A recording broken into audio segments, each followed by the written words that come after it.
She was 23 years old. She had never been kissed. She walked into the great hall believing the moon had chosen her. She walked out believing the moon had lied. He was the most powerful alpha on the continent. He looked at her like she was nothing. The bond between them sang. He cut it with words. The court watched. She did not cry. Not once. Not in front of them. But here is what no one tells you about a rejected mate bond. It doesn't break. It bleeds. And the question that will haunt every moment of this story is this: what does a woman do with a wound she was never allowed to name? The hall smelled of pine resin and candle smoke, and the particular cold that lives inside stone when winter presses against it from all sides. Tamsin noticed that. She noticed it the way you notice small things when your mind is trying to protect you from large ones.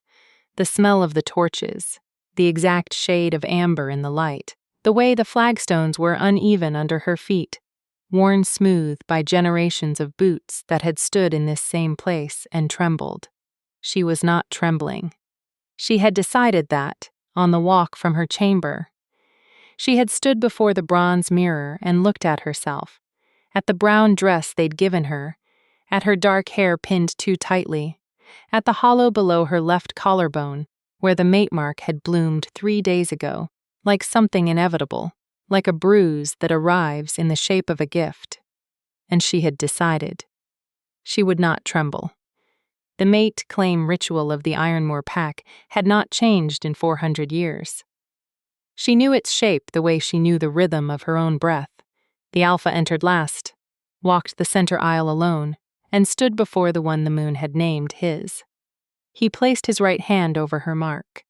She placed hers over his, the bond sealed in light that the old texts called the goddess threading a needle through 2 souls. Tamsin had been reading about it since she was 12. She stood at the front of the hall, 300 courtiers arranged in tiers behind her, and she felt him before she saw him. That was the bond doing what bonds do, pulling like a tide, like a held breath releasing, like the word home said in a room you've been trying to leave for years. She felt him at the far end of the aisle, and her wolf rose inside her, not in warning, but in something so much worse. Recognition, the wolf said, him, finally, him. Tamsin gripped the feeling and held it still, and kept her face as smooth as the flagstones.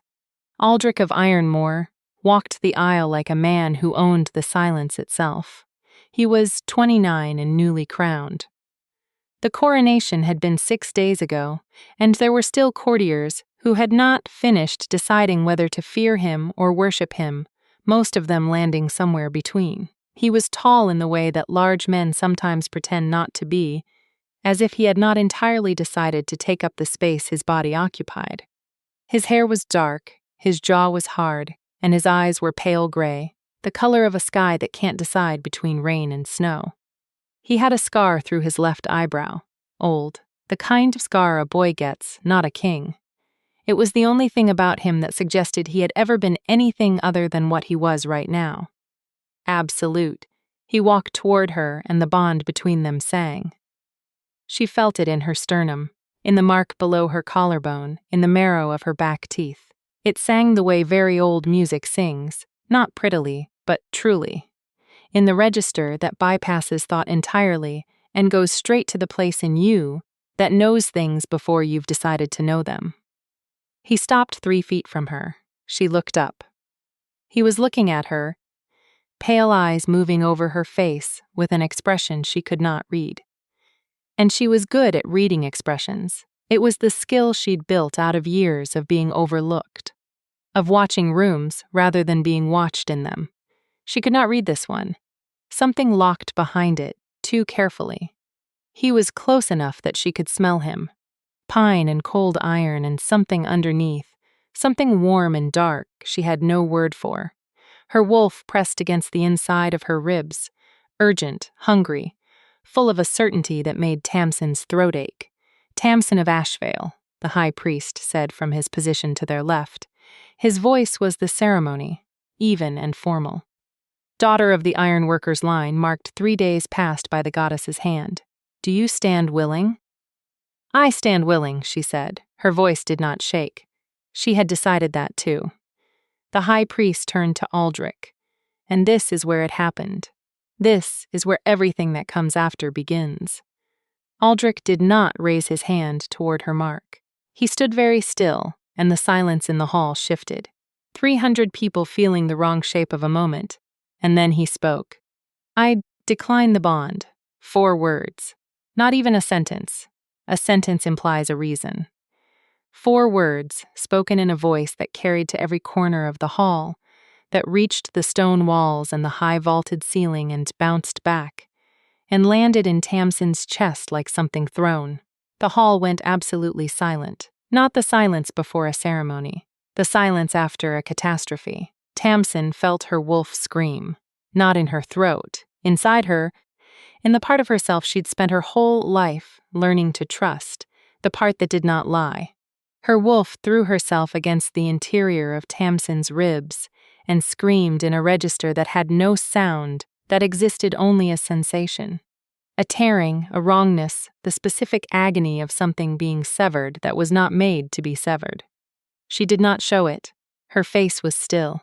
Her hands were at her sides. The mark below her collarbone pulsed once, hot and terrible, and went quiet. Alpha King, the high priest said. He sounded like a man standing too close to a cliff edge. The goddess has placed her mark. A mate bond declined before the court requires formal.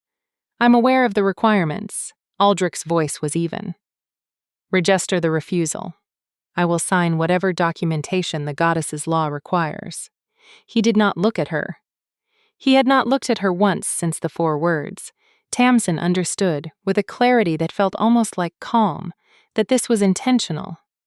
That not looking was a choice. She did not know, then, what that choice meant. She only knew it meant something. She turned. This was the decision she made in the half-second after he spoke in the wreckage of 4 words. She turned, and she walked. Not fast. Not stumbling. She kept her spine straight the way she had decided, and she walked the length of that aisle between 300 silent people, and she felt every one of their gazes like individual points of heat on her skin, and she walked. She reached the great doors. A guard hesitated, his hand half raised to open them, unsure of the protocol for a rejected mate walking herself out. She opened them herself. The cold night air hit her like a palm, flat and honest. She walked through and the doors swung shut behind her, and the sound they made, heavy, final, absolute, was the last thing she heard before her knees hit the frozen ground of the outer steps, and her wolf's grief broke over her like a wave she had been holding back with the whole force of her will. She was alone. There was no one to see. She pressed her hand over the mark below her collarbone and felt it burn, and she made herself one more decision, there on her knees on the cold stone, with the winter air turning her breath to silver. She would survive this. She would survive it whole. She would not let the wound be the last word about her. She pressed her fingers harder over the mark. She breathed. She got up. Winter has a particular quality in Ironmoor. It doesn't apologize. It doesn't offer the soft consolation of snowfall or the beauty of frost-laced glass. It simply arrives with its teeth out and waits for you to adjust. Tamsin adjusted. She did not leave. This is the part people expected her to get wrong. They expected her to vanish back to Asheville, to her father's ironwork house, and the life she'd had before the goddess's mark changed its shape. She understood why they expected it. Rejection was the worst thing the mate law allowed. A wound without remedy, a bond severed by decree. A woman made unwanted in the most sacred and public way the pack could devise. Nobody stayed after a rejection. Tamsin stayed. She had no clear reason at first. Later she would come to understand it, that leaving felt like agreeing. Like Smyrning, the story the rejection wanted to tell about her, the story that said she was diminished, that she was less, that 4 words from a king's mouth were the most significant thing about her. She was not ready to confirm that story. So she found a chamber in the secondary wing, the one reserved for courtiers of minor distinction, 2 floors down from where she'd been billeted before the ritual, and she unpacked the small bag she'd brought, and she arranged her 3 books on the windowsill, and she went to bed. She did not sleep. But she stayed. 3 days after the rejection, she presented herself to the steward and asked for work. There was a long pause while the steward did the mental calculation of what exactly she was. Now, not a mate, not a courtier, not a servant, not a guest, and Tamsin waded through it, with her hands still and her face open. The library, the steward said finally, the record rooms they want for organization. Then I'll organize them, Tamsin said. The record rooms were on the castle's north side, cold and underlit and smelling of old paper and the particular iron tang of a space where important things had been written down and then forgotten. She loved them immediately. There was a logic to them, a structure waiting to be found. She arrived each morning before the castle's main halls woke, and she worked with her hair loose because there was no one to see it, and she learned the shape of Ironmore's 400 years of record-keeping the way you learn a language. Slowly, then suddenly. Her wolf healed, slowly, the way a very deep wound heals. Not evenly, not cleanly, with days where it closed and days where it gaped. The mark on her chest below her collarbone did not fade. She had not expected it to. Rejected bonds leave their marks, the text said, because the goddess does not mistake her own choices. She wore high-collared dresses. She stopped thinking about Aldrich. This is what she told herself, and she was rigorous about it. When her mind moved toward him, which it did still, because a mate bond is not a feeling but a fact, a tether, and you do not stop being tethered simply because the other end has been officially cut loose, she redirected it to the records, to the Latin terminology of the archive texts, to the face of the high priest when Aldrich had spoken, which had been, she thought, the face of a man receiving bad news he had perhaps been warned to expect. She thought about that face sometimes. Late at night. She hadn't made anything of it yet. She learned to cook 2 dishes in the castle's back kitchen, in the hours after the official meals, when the staff had mostly cleared. She could not explain why this mattered, except that there was something about feeding herself with her own hands that felt important. That felt like repair. She made exactly 3 friends. Kara, the youngest of the laundresses, who had no patience for the court's opinion of anything and said so at volume. Penn, an elderly record-keeper who had been archiving Ironmore's histories for 40 years and received Tamsin's arrival as a personal gift from the goddess, and a lean gray cat she named Archive, who had opinions about which texts deserved to be sat upon. She stopped flinching when she heard his name. This took 7 months. By the first frost of the new year, Tamsin of Ashvale had rebuilt herself into something that did not look like a woman waiting to stop hurting, because she was not waiting anymore. She had stopped waiting somewhere around the 5th month, somewhere between learning the Western Archive's cataloging system and teaching herself to read the old Ironmore dialect, and the stopping had not been a decision, exactly. More like a tide going out. She was not healed. She did not know that yet. She thought moving on was the same thing, and the confusion was forgivable, because she was 23 and had never been wounded quite this way before. She had built something strong and real on top of the wound. The wound was still there, but she was standing on it, and it held her weight, and she mistook that for closing. It was Kara who first told her. They were in the lower courtyard in the last bright afternoon of autumn, a year after the rejection hall, and Kara was beating laundry against the stone with a vigor that suggested personal grievance, and she said it the way Kara said most things, flatly, without ceremony. "The king watches you." Tamsin looked up from the text she'd brought outside to read. "What?" From the upper walkway. "Kara didn't stop beating the cloth when you train. When you take your noon meal in the East Garden." The walkway shadowed, but I've got good eyes. She glanced at Tamsin. "Thought you should know." Tamsin looked at the text in her hands. She had been training. This was a new development. About 4 months in, she had asked the weapons master if she could join the junior practice sessions in the training yard, on the grounds that she wanted to know how to use the short blade, and nobody had ever troubled to teach her. The weapons master had looked at her for a long moment, had clearly done the same mental calculation as the steward a year before, and had said, "Fine, dawn session, don't be late." She was never late. She was also better than anyone had expected, faster than she looked, able to read a faint 3 moves before it landed, with an instinct for footwork that the weapons master had taken to attributing, slightly irritably, to her wolf. "Your wolf knows how to fight even if you don't," he told her after the 3rd session. "Let it." She'd let it. "I'm sure he's watching the whole yard," Tamsin said.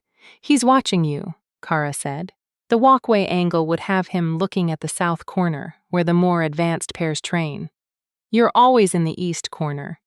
The north walkway points at the east corner. She beat the cloth again.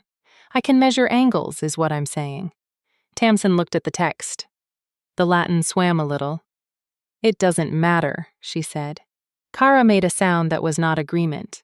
That night Tamsin lay on her back in her small chamber and listened to the castle settle, the groan of old stone, the whisper of wind around the high corners, and thought, "Does it matter?"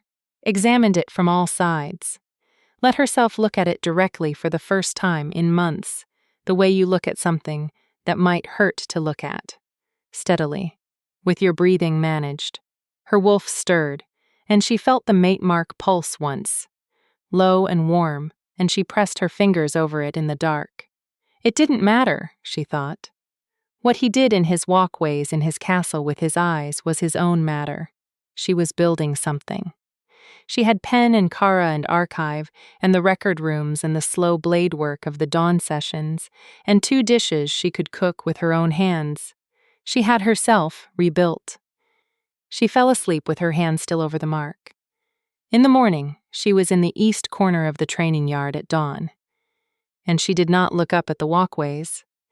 And she felt, in the part of herself that didn't lie, that something was watching her. Aldrich was watching her. He had been watching her for 11 months. He would not have called it watching. He would have called it awareness of her position in the castle, which is a security concern. He would have called it. She is an anomaly. A rejected mate who did not leave. And anomalies require attention. He would have called it anything other than what it was. What it was. He woke in the night sometimes to the feel of the bond scar on his chest. His own mark, the one the goddess had placed 3 days before the ritual. And the scar was warm, always warm, like an ember that would not cool. He pressed his palm against it in the dark and thought, "She is alive. She is here. She is fine." Like a prayer. Like a habit he could not break. He had pressed his hand to that scar every night for 11 months. The court did not know about his mark. The high priest knew. It would have been impossible to hide it from the high priest, who had performed the pre-ritual blessing and seen it bloom on Aldrich's chest 3 days before the ceremony. But the high priest had kept it, and what that silence had cost the old man, Aldrich didn't entirely want to know. A mate bond mark, unreleased, is different from a scar. It does not close. It does not fade. It continues to do what the goddess designed it to do. It pulses in the direction of the other marked person, warm when she is near. Cooler, not cold, never cold, but cooler when she is farther. It was the most accurate map he had ever used. He had not spoken to her in 11 months. He had built a regime of careful distance. He avoided the east wing, the record rooms, the north corner of the great hall where she took her supper. On the evenings, she came to the hall. He took different routes through the castle. He sent his counsel to meetings she might also attend. He was unsuccessful. Not because she sought him. She didn't, with a discipline that was its own kind of language. But because a castle is finite and a bond is not, and the mark on his chest kept him aware of her with a precision that made avoidance feel like the performance it was. He knew when she was in the training yard because the mark warmed in the late afternoon in a specific way, directional, insistent. He knew when she went to the East Gardens because she went at noon, always at noon, and the mark would settle into something that was not quite peace but was adjacent to it. Something his body registered as. She is somewhere green. She is sitting still. She is, for the moment, all right. He had started using the North Walkway 4 months ago. He told himself it was the faster route to the armory. He was lying to himself, and he was not the kind of man who did that often, which meant the lie cost him something each time. She was. He watched her from the shadow of the walkway, his hand pressed without thought against the scar through his doublet. She was different. This was the thing that had started, quietly, to undo him. She had arrived at his court already formed, steady, self-contained, with the particular composure of a person who has been teaching themselves not to need things, and in 11 months she had built herself into something more. He watched her in the training yard and saw the way she read a feint before it landed. He watched her at her noon hour and saw the way she always brought a book, always had ink on her left hand, always looked up at the trees before she looked down at the pages, as if she was checking whether the world was still there. She was not waiting for him. It was what occupied him most in the small hours, with his palm against the scar. She was not waiting. She had stopped waiting, and the specific shape of her refusal to wait was more arresting than any grief would have been. He had done this. He had placed that stillness in her, that self-containment, by taking something from her that should never have been taken. He pressed the scar. He thought about the morning of the rejection, the hour before. He thought about it more than he should have. He knew that. He knew the unproductiveness of it, but it came for him in the early hours when the castle was dark and his defenses were thin. He thought about standing in his study with Lord Caron of the Grey Wolf pack and hearing the threat laid out with the clinical precision of a man who was very sure of his power. "We know the moon named you a mate. We will kill her within a fortnight of the bond seal. A king bound to a mate is a king with a vulnerability we intend to exploit. Unclaim her publicly and we'll leave her living." He thought about the shape of that ultimatum and how it had fit in his chest like a key into the wrong lock. Precisely the right size, precisely the wrong shape, he thought. If he had not been newly crowned, if he had not been in the first fragile weeks of a reign where 3 rival lords were watching for the angle, if he had been established, secure, if he had been anything other than what he was in that moment, newly powerful and not yet sure of his power, he might have found another way. He believed that. He told himself that. He was not entirely sure it was true. What he was sure of, he had stood in the ritual hall and refused the bond and felt it tear. He had felt it like a wound through his sternum, like something being pulled out by the root, and he had kept his face still and his voice even. And he had not looked at her, because if he had looked at her, if he had let himself see her face in the moment the bond severed.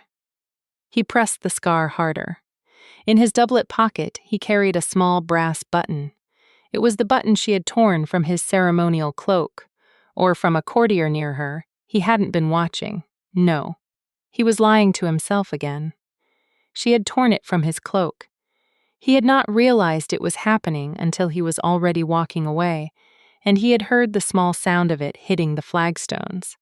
And later, after the hall had emptied, he had gone back alone and found it on the floor of the aisle exactly 3 feet from where she had stood, and he had picked it up.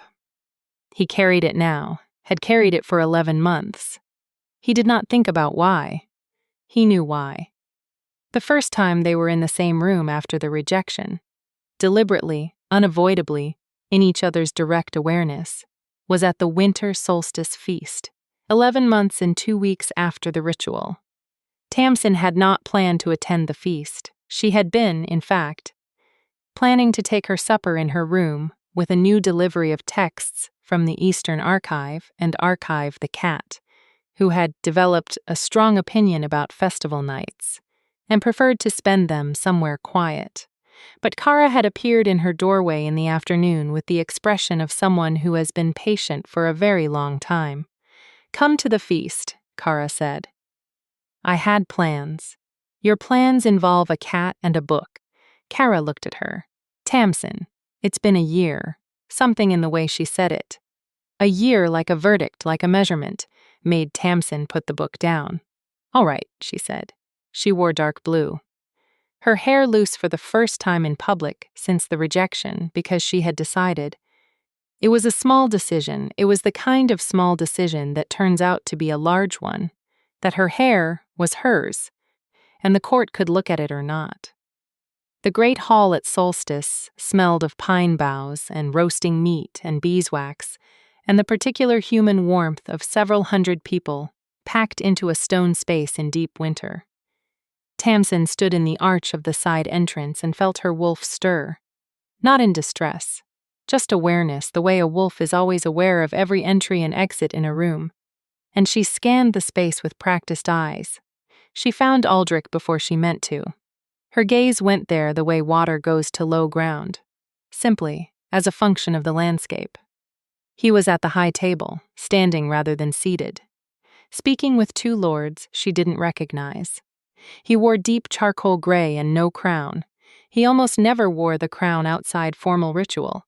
She had noticed this without meaning to, and his profile was angled away from her. The mark on her chest pulsed. Just once.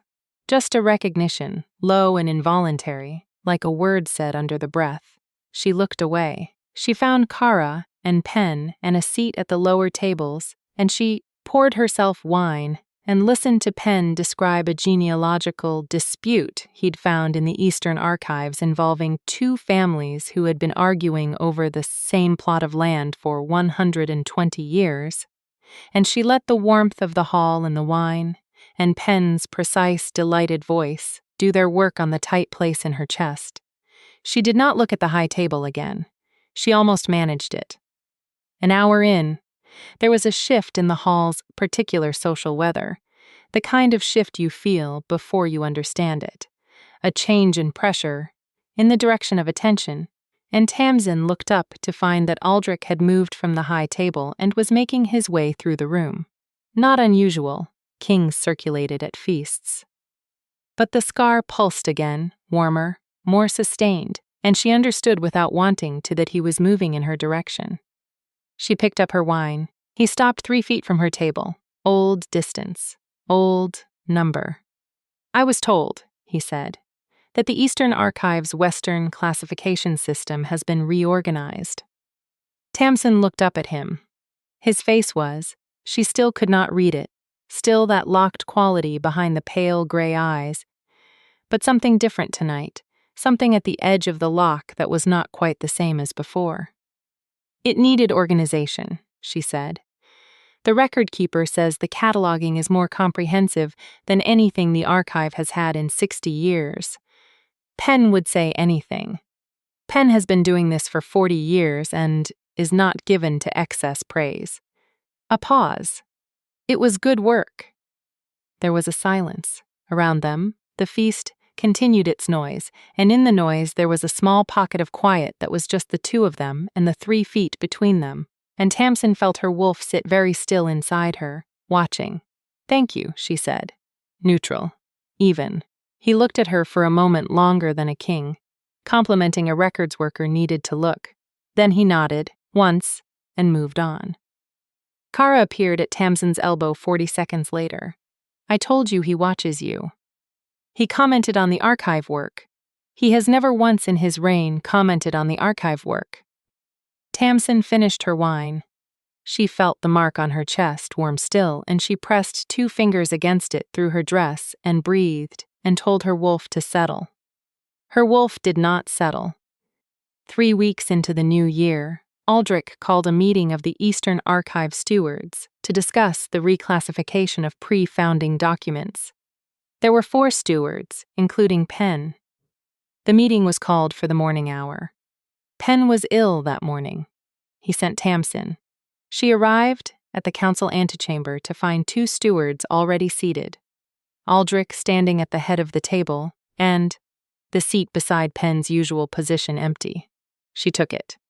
She placed her notes on the table and uncapped her ink, and she did not look up.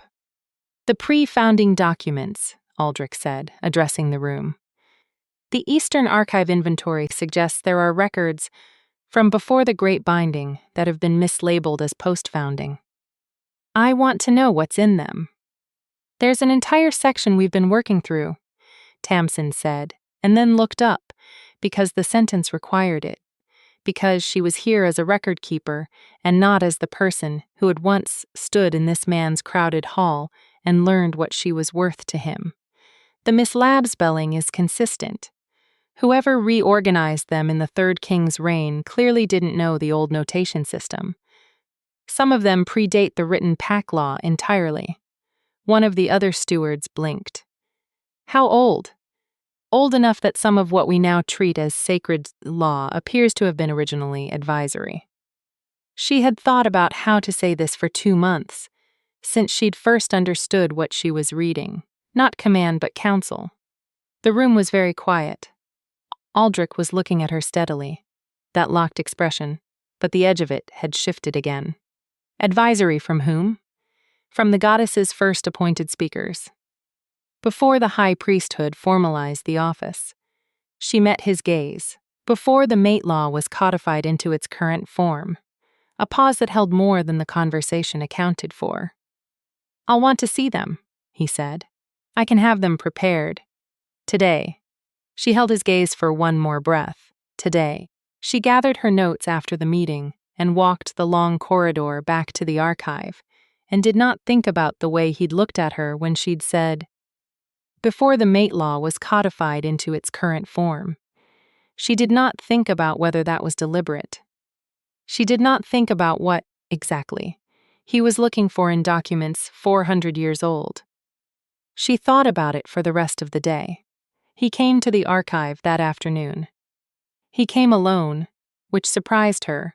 Kings did not often move through their own castles unescorted.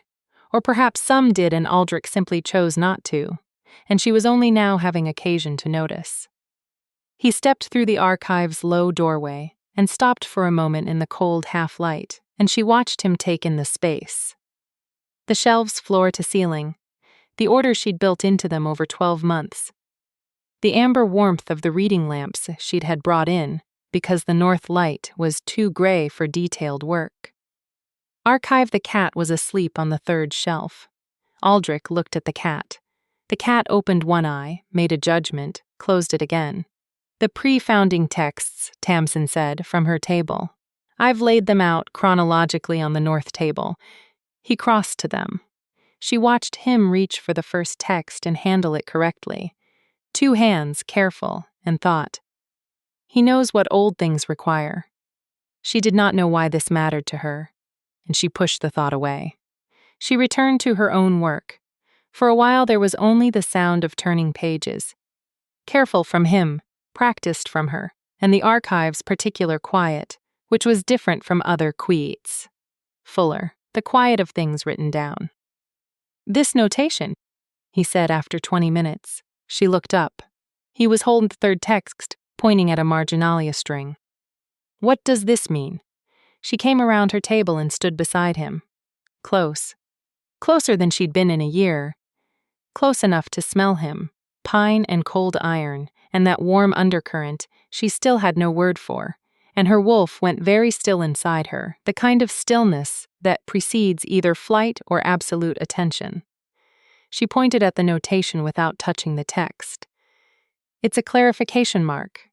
Whoever wrote the original was commenting on a prior text.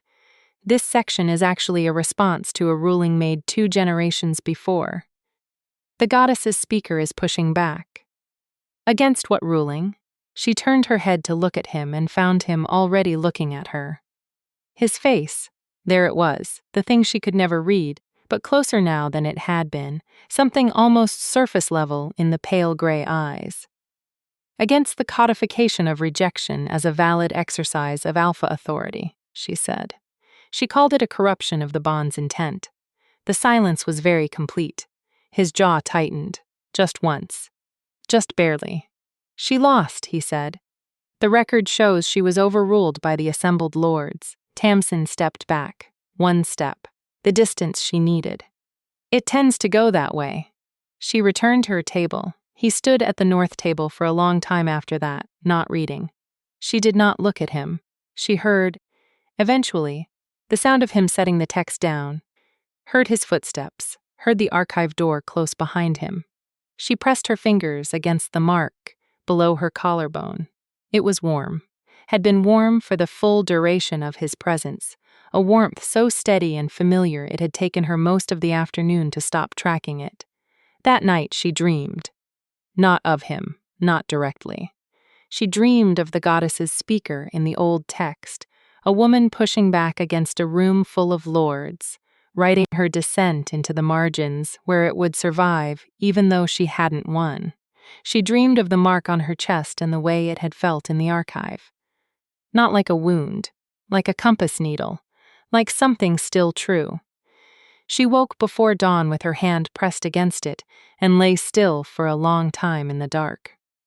She did not know what to do with the feeling, so she got up and went to the archive early, before the castle woke, and organized 3 shelves she'd been meaning to get to for weeks. The next month was a succession of small collisions. Not planned, she made sure of that. She was careful now, had been careful for a year, and a month of small collisions did not change that. But a castle is finite and a bond is not, and she kept finding herself in rooms where he also happened to be. The Eastern Garden at noon, where he had apparently recently taken to walking the perimeter in the late morning. The archive 3 more times, always for the pre-founding texts. The corridor outside the weapons master's office, where she was returning her practice blade, and he was collecting something from the armory. They passed each other in the doorway, close enough that she felt the warmth of his proximity, like a change in air temperature, and they both said nothing. And she made it to the end of the corridor before she had to stop for a breath.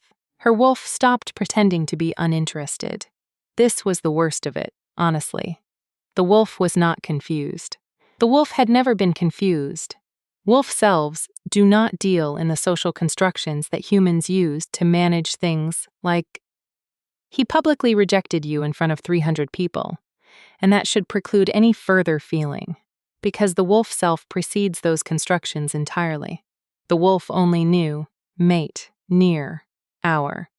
Tamsin argued with her wolf the way you argue with a part of yourself you can't quite disown, impatiently, with the awareness that you're losing. She was in the East Garden on a cold, clear noon, 32 days after the archive encounter, when he sat down on the bench perpendicular to hers, not beside her. Perpendicular. Proper social distance for 2 people who were not, officially, anything to each other. She looked at him. He was looking at the dormant rose beds with an expression of genuine attention, as if the arrangements of bare canes in gray winter light were interesting. She had noticed this about him. She was cataloging details about him despite herself, the way the archive catalogs things without asking first. She had noticed that he was attentive to small things, details, the marginalia of situations. You don't have to sit out here, she said. I know. There are warmer places in the castle. There are. He did not move. After a moment, how far back do the pre-founding texts go? The oldest dated one is 412 years. There are some that appear older than that, but aren't dated, which means they predate the dating system, which means before the Great Binding. Yes. He looked at the rose beds. The cold pressed equally on both of them. She could see the slight fog of his exhale in the air between them. The speaker who pushed back against the rejection codification. Is there more writing from her, beyond the archive's copy? Tamsin studied the side of his face, the scar through the left eyebrow, the line of his jaw in winter light. There may be. Why? He was quiet for a moment that lasted long enough to be a decision. I want to know what the goddess's law says about bonds before the lords got to it. Her heart did something she didn't authorize. She pressed it back down. I'll look. Thank you. He got up then and walked away, And Tamsin sat in the cold garden for another 20 minutes, without opening her book, her hand curled around the mark, her wolf making a low, steady sound deep inside her that was not grief, and was not joy, but was something between that had no name yet, that was perhaps still becoming. The understanding arrived like most understandings do, obliquely, then all at once. She was in the high priest's study. This was itself unusual. The high priest had not specifically sought her out before, had maintained his own careful distance since the rejection in the way that people maintain distance from a situation they feel implicated in. But he had sent for her 2 weeks into the new year, on a gray Tuesday, and she had gone because curiosity had always been a stronger force in her than self-preservation. His study smelled of old incense and the beeswax he used on the leather texts, and he himself smelled of something she placed eventually as illness managed. The particular brightness of a person using their will to hold something at bay. He was in his late 70s, and looked more of it today than she had noticed before. He gestured her to a chair and gave her tea, and for a moment they sat and she waited. "You know," he said, "that he carries his mark." She felt very still. "I suspected. He has never confirmed it to the court. But I saw it 3 days before the ritual, when I performed the pre-blessing." The old man held his teacup with both hands. "I need you to understand that what I am about to tell you is a confidence I am breaking. I am breaking it because I am old, and I am tired, and I watched what happened in that hall, and I have spent a year deciding whether silence was virtue or cowardice." He looked at her directly. "I've concluded it is cowardice." She sat very still and waited. He told her about Lord Karen of the Grey Wolf Pack. He told her about the threat, delivered 2 days before the solstice ritual, that the Grey Wolves had watched the bond bloom between the new king and an unprotected woman from a minor line, and they had seen their weapon, that a rejected, unclaimed mate was, by pack law, under no alpha's protection and therefore not worth killing.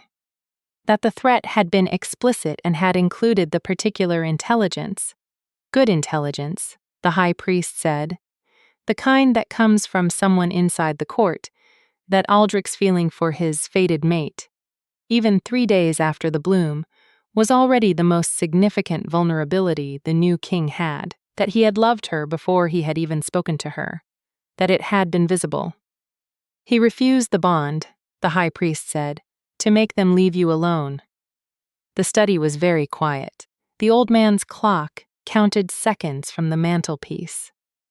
Tamsin held the teacup in her hands and felt the weight of the words settle into the architecture of the last year, felt them find the places where the architecture had been built to accommodate a specific kind of wound, and felt the wound's shape change. "Did it work?" she said finally. The high priest's mouth tightened. "For 11 months. Her eyes came up. Lord Karen sent a message 3 weeks ago. They know he's still. They have sources inside the court. Clearly, they know the claim was a performance, that the bond held." He looked at her steadily. "They're coming. Not for the same reason. They know the rejection is irreversible in law. They know you cannot be used against him in the way they intended. But Karen is not a man who forgets a slight, and Aldrich's maneuver cost him something. He'll want that back." The clock counted. Tamsin looked at the tea in her hands. The heat of the cup was exact and real against her palms, and she focused on it, on the specific temperature of it, on the physical presentness of this room and this chair and this moment. "He didn't tell me," she said. "No, he made that choice, about my life, about my safety, and he didn't tell me. The high priest did not say anything. He decided," she said, "what I needed, what would keep me safe, without asking." Still quiet, she put the teacup down, carefully. She felt the mate mark pulse under her collarbone, warm and steady, the compass needle truth of it pointing at a man 1 floor above her, who had been carrying her name like a wound for 11 months. She stood. "Thank you," she said, "for telling me. Tamsin." He looked up at her. "He's not wrong that he loves you. He's wrong about the method. Those are different wrongs." "I know," she said. She walked out of his study into the corridor and stood there for a moment in the cold gray light and let herself feel it. The whole shape of it, the full dimensioned weight of a year. She did not name it. She did not sort it into the categories of forgivable and unforgivable, because she was not ready, not in this corridor, not today. She felt the mark pulse again, steady as breathing. She pressed her hand over it. She thought, he held the bond alone for a year, for me, without telling me, and I am furious and I am wrecked and I am... She did not finish the thought. She went back to the archive. She found him there. This did not surprise her, exactly. His visits to the archive had become regular enough that she'd stopped marking them as anomalies. But the timing of it, the specific timing, on this specific afternoon, felt like the universe's sense of irony. He was at the north table, the pre-founding texts open in front of him. He had been there a while, she could tell by the way he was positioned, that specific kind of settled stillness. Weight forward, fully occupied. He looked up when she came in. She stood in the doorway for a moment. The light behind her was the cold blue of late afternoon, and the light inside the archive was warm amber, and she was standing exactly in the place where the two kinds of light met. "I spoke to the high priest," she said. He went very still. Not the stillness of surprise. Something more deliberate, more prepared, as if he had been waiting for this sentence and had decided how he would receive it. "I know what you did," she said. A pause. "Then you know why. I know the reason." She walked into the archive. Let the door close behind her. "I don't know if the reason changes what the thing was." He turned fully toward her. He was still standing very still, and she could see it now. The thing she had spent a year trying not to see, had failed at not seeing for at least the last month. The weight he was carrying, the specific gravity of it, the way his hand moved, without volition, to his chest, pressing through his doublet. Pressing the scar. She had thought all year that the gesture was a habit, a self-soothing mechanism. She understood now what he was pressing. "You carry it," she said, still. Something moved through his expression. Not quite breaking, more like a door opening, just slightly. It didn't fade. The goddess doesn't take back her marks. She heard her own voice, steady and flat and precise. The texts say that. The pre-founding texts are very clear on it.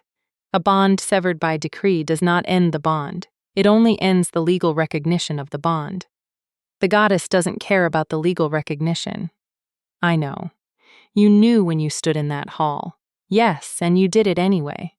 His jaw was tight. Yes, she looked at him, the amber light, the scar through his left eyebrow. His hand still pressed against his chest. "I want to be very clear," she said, "about what I am not saying. I am not saying. I understand. So it's all right. I am not saying. The reason makes the thing smaller." He held her gaze. "I'm not asking you to say either of those things. What are you asking?" A silence, long enough to contain several kinds of courage. "Nothing," he said finally. "I'm not asking you for anything." She looked at him a moment longer. Then she turned to her table and sat down and opened a text and said, "The Grey Wolves. Tell me what you know." He was quiet for 2 seconds. Then he crossed to the table, not to her side of it, to the chair opposite, and sat down and told her. What he told her. Karen of the Grey Wolf Pack had come up from the south in the 6 years before Aldrich's coronation, taking territory by force and by legal pressure, and by the particular political tactic of finding existing conflicts and inflaming them. He controlled 3 packs outright. He had alliances with 2 more. He had, 3 weeks ago, according to the High Priest's intelligence, moved a company of his wolves north to the border territories. The Grey Wolves were not coming for Tamsin specifically. They were coming because Aldrich's rejection of his fated mate had revealed, to anyone watching closely, that he had a weakness. He would sacrifice anything to protect someone he loved, and a man willing to do that was a man who could be maneuvered. They had already proven it once, in the rejection hall. They were coming to prove it again. "They think," Aldrich said, That if they threaten you, I'll make whatever concession they name. And if you don't make the concession? His face was very even. Then they'll follow through. She sat back in her chair. The archive was quiet around them, the specific quiet of a place that has heard important things before. Archive the cat had migrated from the third shelf to the table's corner and was watching the conversation with yellow-eyed attention. You told me none of this, she said, last year. If you had known the threat was that specific, I would have been able to make my own choices, she said. I might have chosen the same outcome, to be unclaimed in law outside their calculation, but I would have been the one making the choice. He said nothing. That's the thing you didn't trust me with, she said. Not the information. The choice. The amber lamp between them, the quiet. I know, he said. Do you? Something in his face shifted, not the opening she'd seen before, but a crack, something beneath the locked quality, something that had been behind it for a long time. I stood in that hall, he said, and I watched you walk out. I watched your back. I watched the way you held yourself, the way you walked, and He stopped. His hand moved to his chest again, automatic, pressing the scar. I knew what I'd done, in the specific, exact terms of it. I knew. She looked at his hand on his chest, at the deliberateness of it, the way it had become as natural as breathing, that gesture. How long has it been warm? She asked. He knew what she meant. He did not pretend he didn't. Every day, she breathed. Every day, she said. To herself more than to him. Not quite a question, not quite an answer. She looked at the text in front of her, not seeing it. Her wolf was pressing against her ribs again, the low, steady pressure that had been there for a month, since the archive encounter, since the bench in the winter garden. The pull. Involuntary, physical, the body's knowledge preceding the mind's permission. The gray wolves are 3 weeks out, she said, at the latest. Then we should talk about what we're going to do about it. She looked up at him. I said, we. I mean it. You're not deciding this alone. He held her gaze for a long moment. Something in him. She could see it, that thing behind the locked expression. What she now understood was not coldness, but the specific restraint of a man containing a feeling too large to express without it being a kind of claim. Settled. Just slightly. All right, he said. Archive the cat walked across the table, stepped on the text they weren't reading, sat down between them, and began to wash its face. Tamsin looked at the cat. Something in her chest, that tight and careful something she had been building on top of the wound for a year, loosened by exactly 1 degree. We should start with the border territory maps, she said. They're in the war room. Then that's where we should be. She stood. He stood. They walked out of the archive together, not touching, 3 feet apart, and the mark on her chest was warm and constant as a carried flame. The war room was a long stone chamber on the castle's west side, lined with old maps and newer ones, smelling of pine varnish and the sharp mineral bite of the inks used for troop markings. 3 of Aldrich's council were already there when they arrived, and the surprise on their faces when Tamsin walked in with the king was visible enough that she noted it and filed it. She had been invisible to this council for a year. A minor presence in the East Wing, an archive keeper. She placed her notes from her conversation with the high priest on the table. The Grey Wolf movement into the border territories follows a pattern, she said. She had been reading about Karen for the last 3 months, since she first found the references in the pre-founding dispute records. He doesn't move troops for war without moving intelligence first. He's been placing people's inside courts, not fighters, not obvious agents, record keepers, librarians, household staff. She looked at the council. Your information about him comes from someone, and that someone is closer than you think. Aldrich's captain of the guard, a woman named Dara, with a long face and a longer memory, was looking at Tamsin with an expression that was slowly recalibrating. You found this in the archive. The pattern. The specific intelligence about where his people are, that I don't have. But I know how to find it. She looked at Aldrich. Your library inventory. Who was hired and when over the last 2 years? I'll have it within the hour, Dara said.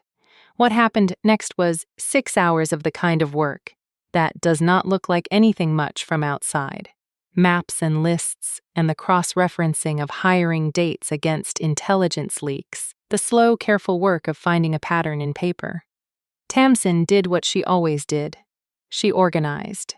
She saw the shape of the thing before anyone else did. Not because she was smarter, but because she had spent a year learning how to look at records without prejudging what they'd say. The infiltrator was found by the 3rd hour. A young records assistant hired 18 months ago, just before the coronation. He was brought to the war room. He confessed within minutes, with the air of someone relieved to be done pretending. The council took him away. Aldrich stood at the map table and looked at the border territory markings and said to the room, "They'll know we've found the leak within 2 days, which means our window for movement is 2 days." Movement meaning what? Tamsin asked. He turned to her. I want to go to them. Not to fight, to negotiate from a position they don't expect. They're coming because they think they have leverage. If I move first, on my own terms. They'll see a king walking into their range, Dara said. They'll see a king who isn't afraid of them. He was quiet for a moment, and I want to take a full envoy. Visible, public, so that whatever happens, it happens in the open. You want witnesses, Tamsin said. I want it to be something they can't manage quietly. She looked at the map. The border territory, 3 days hard ride north. The Grey Wolf forces positioned along the edge of it, waiting. She thought of a goddess's speaker in a margin, 400 years ago, writing her dissent into the record because she'd lost the argument but wouldn't let the loss be the last word. I'm coming with you, she said. Silence. Tamsin, Aldrich started. I am not a vulnerability to be managed, she said. Quiet, even, final. I am a person who has spent a year building something in this castle, and I have information that your council doesn't. And I come with you, or I go independently, but I am not staying here behind a decision that was already made about me. The room was very still. Aldrich looked at her for a long moment, pale gray eyes. The scar through his eyebrow, his hand not moving to his chest for once, both hands flat on the map table, very still. Then you come, he said. Dara exhaled. 3 days of travel. The border territories in winter are a study in the extremity of things, gray sky, white ground, black trees, and between them the particular cold that lives at altitude, clean and brutal and honest. Tamsin rode at the center of the envoy column, wrapped in wool and leather, and found that she didn't mind the cold. It suited the clarity she'd been building since the high priest's study. There was something useful about a landscape that wasn't decorative. That simply was. Aldrich rode at the front. She watched his back, the width of his shoulders. The way he sat his horse, the way he walked, with the unassumed ease of a man who had forgotten that his body was impressive, or had never thought about it to begin with. She thought about what the high priest had said. He's not wrong that he loves you. He's wrong about the method. She rolled the sentence through her mind the way you roll a stone looking for its weight. On the second night, camped in the shelter of a ridge, she was sitting at the edge of the fire with her notes when he sat down on the log beside her. Not 3 feet away, beside. She looked at the fire. He looked at the fire. I carried it with me, he said, all year. She looked at him. He reached into the inner pocket of his jacket and placed something on the log between them. Small. Brass. A button. She recognized it. She had not thought about what she'd done in the seconds after the 4 words. Had kept that memory in a separate room. The way you keep things that are too charged to handle regularly. But looking at the button, the specific small shape of it, she remembered. The tearing feeling of the severed bond and the rage of it, the need to do something, and her hands finding the hem of his ceremonial cloak, or reaching for it. He must have still been close enough, and the small pop of a button giving way. She had thrown it at the flagstones. He had picked it up. She looked at the button for a long time. Then she looked at him. "Why?" she said. He looked back at her. The firelight moved over his face, the scar, the pale eyes. "Because it was the last thing you gave me," he said. "Even angry. Even like that." A pause. "Because it was mine." Her breath came out. She did not reach for the button. She left it on the log between them, and she looked back at the fire, and she felt the mate mark pulse warm and slow against her chest. "Aldrich," she said. "Yes, I'm not telling you it's all right. I know. I'm telling you I'm still deciding." A pause, not wounded. The pause of a man who has accepted something about the limits of his authority. "That's yours," he said, the deciding. They sat by the fire until the camp quieted, and the cold pressed in from all sides, and the mark on her chest was steady and warm as a held coal, and neither of them spoke, and it was not nothing. The Grey Wolf camp was a half-day's ride into the border territory. 300 wolves, well ordered, in the winter gray of the hills. Lord Caron met them on the territorial line, a short man with a fox's face and the eyes of someone who had spent years calculating odds, and who had, at present, the look of a man whose calculation had just produced an unexpected variable. The unexpected variable was Tamsin. She rode in the envoy at Aldrich's right. She had thought about where to position herself, had been deliberate about it, not behind, not tucked away in the center of the column, beside, visible, public. Caron's eyes found her immediately. "Alpha King," he said. His voice was smooth, studied. "I wasn't expecting your full court. I find full courts useful when discussions need to be accurately reported." Aldrich's voice was even. "This is a negotiation, Caron. I'd like it to stay that way." Caron's gaze moved from Aldrich to Tamsin and back. The unclaimed woman. "Her name," Aldrich said quietly, "is Tamsin of Ashfield. She is here as a senior record keeper and archivist to the Ironmore Court." A pause so brief it could have been a breath. "You will address her accordingly." A small thing. The sentence was a small thing. She felt it land in her chest anyway. Caron's face moved through something. Surprise. Reassessment. The thing that comes after when you've made an assumption, and the assumption turned out to be slightly wrong. "Well," he said, "let's talk." They talked for 4 hours. Tamsin said very little, which was a choice. She had more to say than anyone at that table knew, but this was not the moment for it. She watched. She read Caron's face and his silences and the way he angled his body when he was deciding something versus when he was performing deciding. She watched his lieutenants. She took notes. The thing about Lord Caron was that he was intelligent. The intelligence made him legible to her in ways that less intelligent people were not, because intelligent people have patterns, have consistent internal logics, and she had spent 3 months reading about him and 4 hours watching him, and she understood, by the end of the 4 hours, what he actually wanted. Not concession, not territory. He wanted demonstration. He wanted to be seen as the kind of power that could make an Alpha King move. He wanted the story. She asked to speak. Caron looked at her. Aldrich, to her right, was very still. "My lord," she said, "you came north because you believe you have leverage that can be exploited. A king with a weakness you've already demonstrated. I want to offer you something more valuable than leverage." Caron's fox eyes sharpened. "What could you offer me?" "A chronicle." She placed her notebook on the table between them. "The archive at Ironmore holds 6 months of my research into the Grey Wolf expansion. The patterns, the acquisitions, the methods." She held his gaze. "If this negotiation ends with your forces withdrawing from our border territories and a formal non-aggression compact, that research goes to no one. It is a record that has never yet been submitted to the Continental Council." She paused. "If it is submitted, the Continental Council will have a great deal to discuss regarding the last 6 years of Grey Wolf border policy." The table was very quiet. Caron looked at her for a long moment. Then he looked at Aldrich. Aldrich said nothing.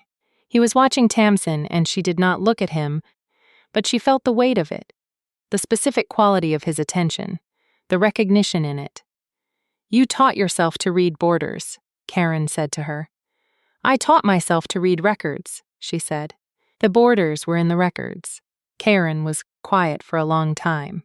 Then he laughed.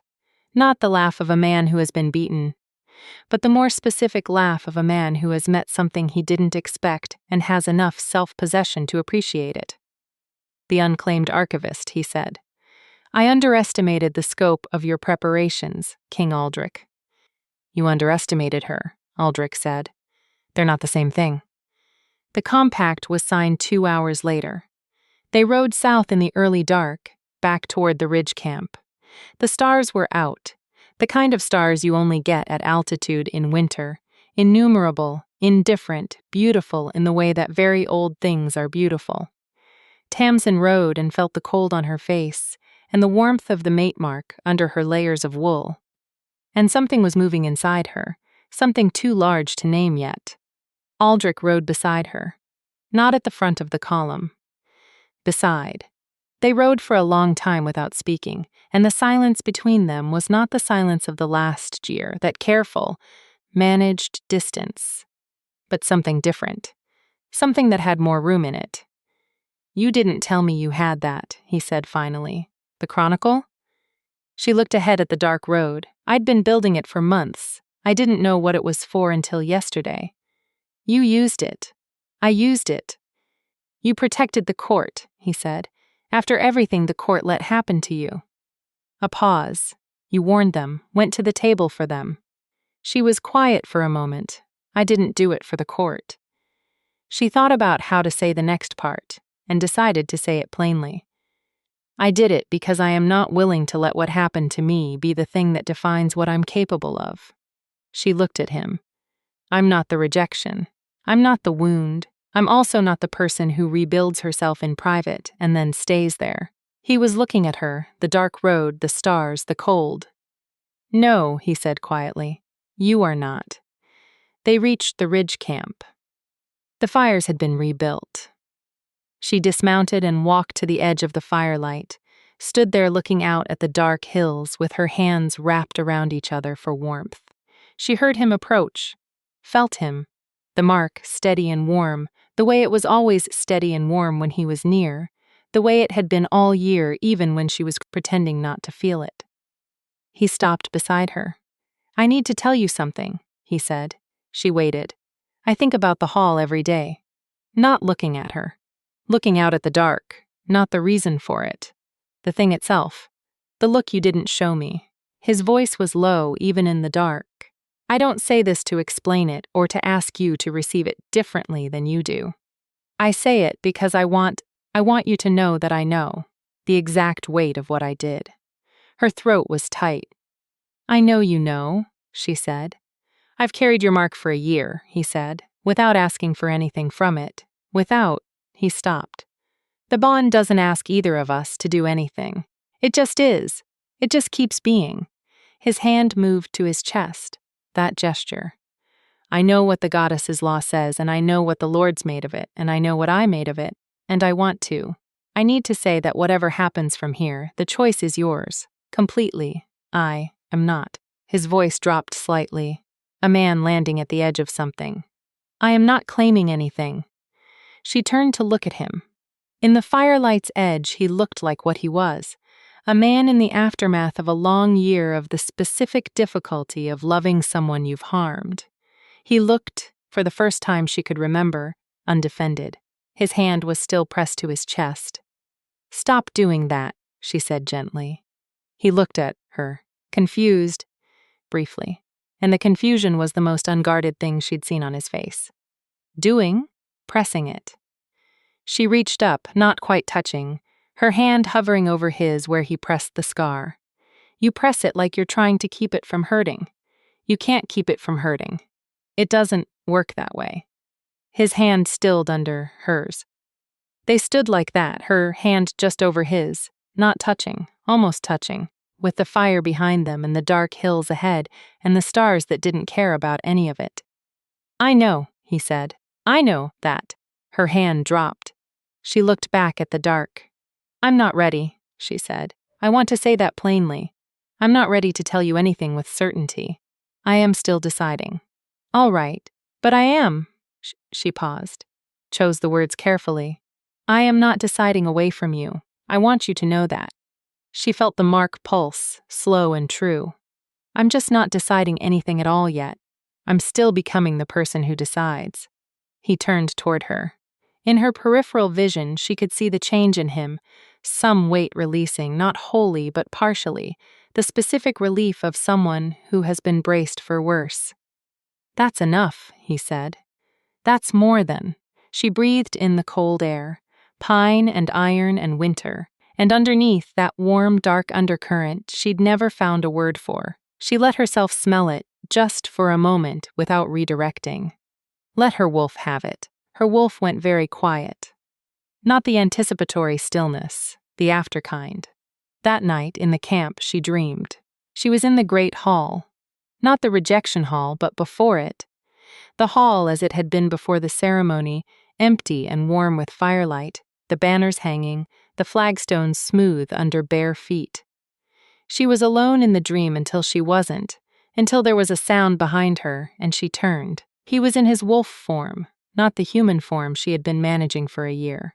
The wolf, very large, dark-furred, pale-eyed, with a notch in his left ear that corresponded to nothing she'd consciously noticed in human him, but that her dream self recognized without question. The wolf sat down in the middle of the hall. Her own wolf rose inside her, pressed forward, and for the first time in a year, she didn't hold it back. She let it come. She felt the shift move through her, the specific inner tide of it, and she let it carry her forward. Her wolf walked across the empty hall. The gray wolf watched her come. When she reached him, she stopped. They were close enough that she could feel the warmth of him, the specific heat that large animals carry, and she could smell him. Pine and iron and that thing underneath, the warm dark thing, and underneath even that, mate. Home, mine. She breathed it in. He didn't move. He sat still and let her come to the distance she chose, and no closer. Waiting, she curled up beside him. She woke before dawn with the specific ache in her chest that is not quite grief, and not quite longing. The threshold feeling, the almost feeling, the feeling of a thing not yet named, because naming it would make it real, and real things can be lost. She lay still in the cold camp and listened to the world outside the tent and pressed her hand over the mate mark. Warm, warm and steady. She thought, still becoming the person who decides. She sat up. She got dressed. She went out into the cold pre-dawn and walked to the edge of camp and stood in the dark, and she looked at the stars getting fainter as the east began to pale. She heard him approach. She had felt him wake. The mark, tuned to him without her consent, had felt the shift in its warmth, more present than in sleep, and known he was moving. She had waited. He stood beside her. Neither of them spoke. The dawn came slowly, the way it does in winter, reluctantly, cold pink bleeding into gray. They stood in it together, not touching, not speaking, and the silence was its own kind of language, and she let herself stay in it. "We should start back," he said finally. Yes, they turned back to camp together. The return to Ironmore was 2 days, and they were different days than the 3 going out. Something had loosened. She couldn't have named it precisely. She was not. She decided. Going to try to name it precisely, not yet, but the air between them had changed its character. There was less distance in it.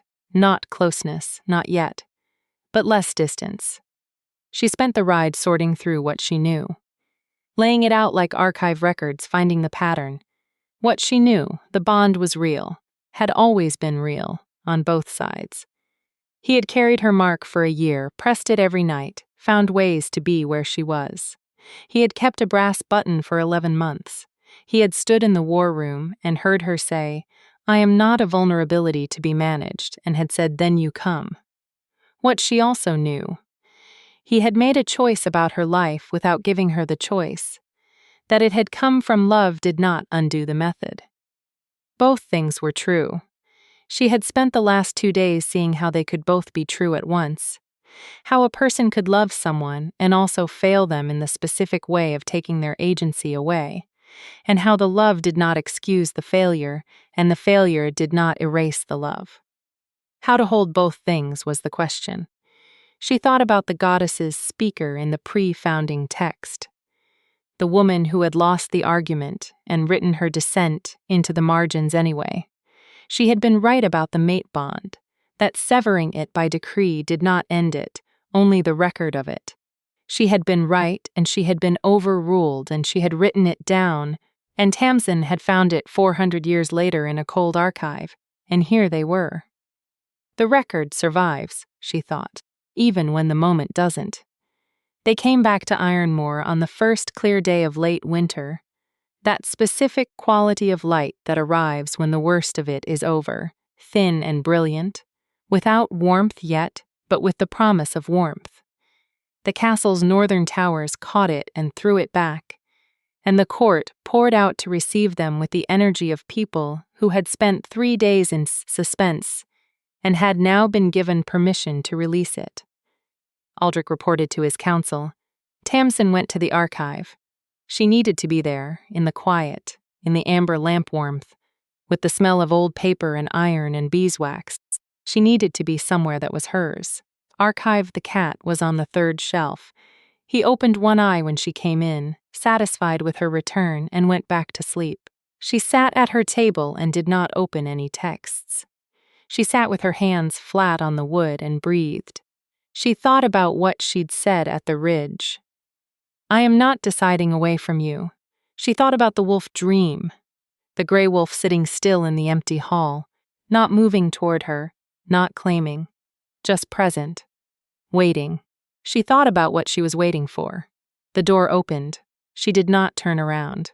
She heard him cross the archive, heard him stop at his usual position, the north table, the pre-founding texts. She heard him not pick anything up, just standing there. Tamsin, he said. I know, she said, a pause. You know what? She turned in her chair to look at him. He was standing between the shelves and the north table, the amber light making him look less like a king and more like a man. And that was the thing she had been circling for weeks, the thing the wolf dream had clarified. He was both, and she needed both to be true for what she was about to say. She stood up. She crossed the archive to the north table. She stopped in front of him. 3 feet, old distance. Then she stepped forward, 2 feet. I want to say something, she said, and I want you to let me finish before you respond. He held her gaze. All right. What you did in the hall was a choice made about my life without my consent. I am not past that. I may not be past it for a long time. I am not offering you absolution, and I am not pretending it was something other than what it was. She kept her voice even. She had been building to this, had the shape of it clear. And you held the bond alone for a year. You kept it without claiming anything from it. You came to the archive and the garden and the feast, and you brought me into your war room and onto your envoy, and you sat beside me at the fire, and you said, the choice is yours, completely, without trying to take it back, she breathed. I am not past the wound. I am also not. I cannot say I am the person I was before it, and I think that person couldn't have done what we did in that camp, and I think, she stopped. He was very still.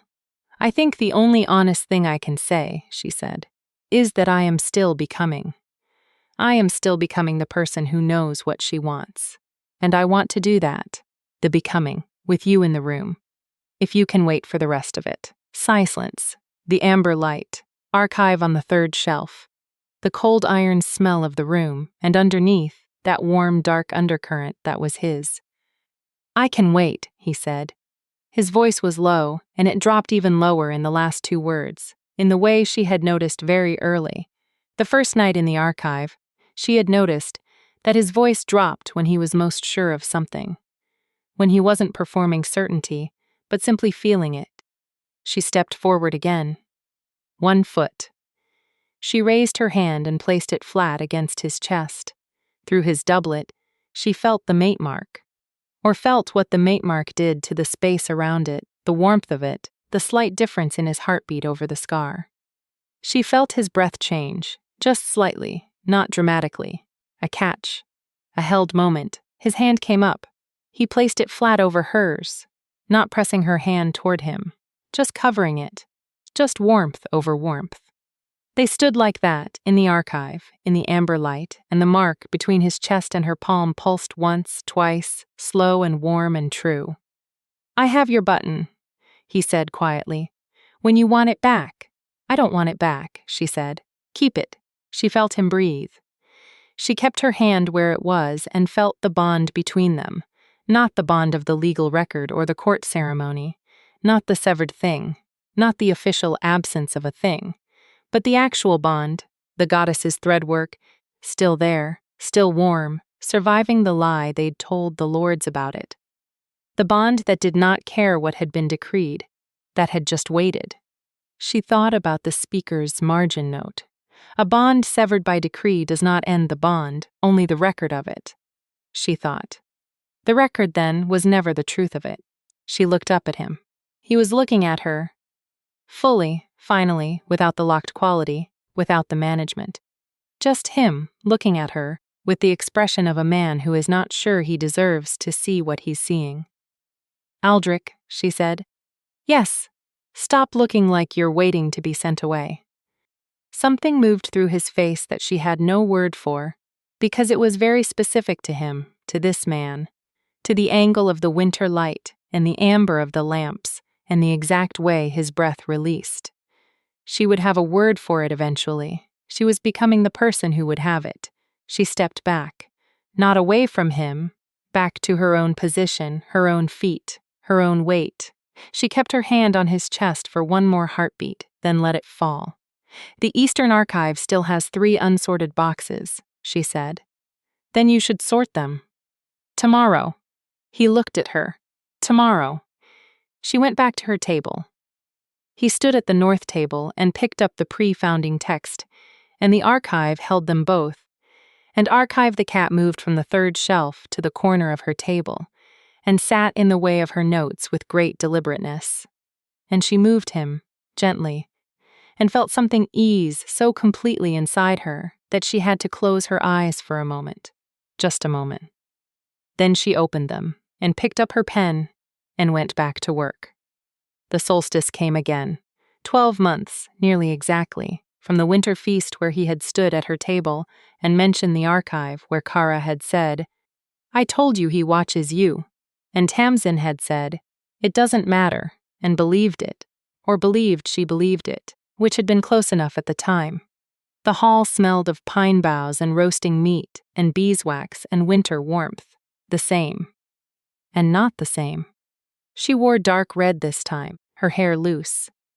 Archive the cat was at home on the 3rd shelf, having decided against festivals long ago. Kara was in the hall in her good dress, with the expression of someone who has been patient for a very long time and has been given, at last, something to be patient about. "Well," Kara said. "I'm going to get wine," Tamsin said. "That's not an answer." "It's a process." She looked at her friend. "There's a process." Kara made her particular sound of impatient affection and went back to her conversation. And Tamsin walked through the hall with her wine and felt the mark on her chest. Warm, constant, the compass needle, pointing, and knew where he was without looking. She found him at the edge of the high table, not seated, speaking with Dara about something that looked border territorial.